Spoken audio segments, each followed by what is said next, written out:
یا اللہ، آزمائش کے قابل نہیں ہے ہم، بس اپنی رحمت سے ہمیں نواز دے۔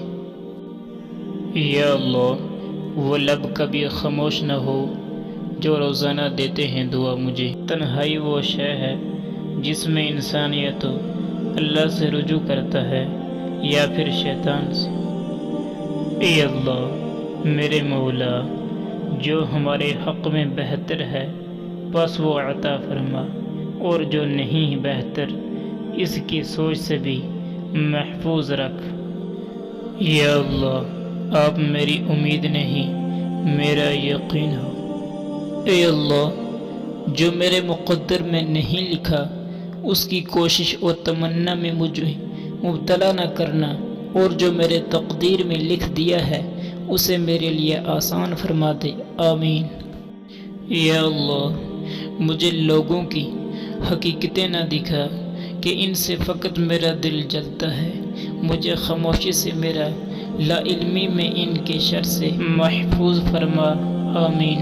یا اللہ، میرے ماں باپ کو ہر دکھ تکلیف سے دور فرما، آمین۔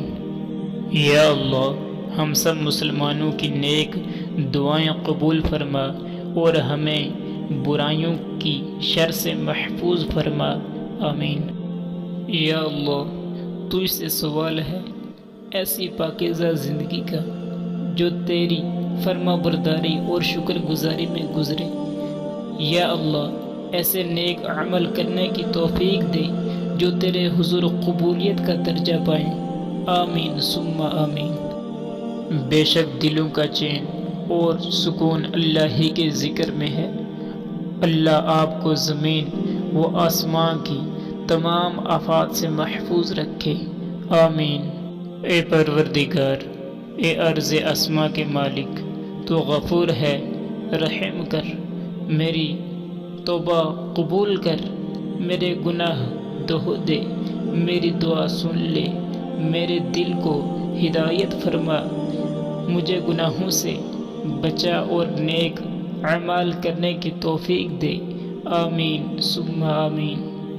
اے تمام جہانوں کے بادشاہ، میں تجھ سے تیری رحمت کا سوال کرتا ہوں۔ اے اللہ، تو اس دنیا میں جتنے بھی مجبور لوگ ہیں جو اپنی مجبوری کسی کو بتا بھی نہیں سکتے، تو ان سب لوگوں کی مشکلات اور مجبوریوں کو حل فرما دے، آمین۔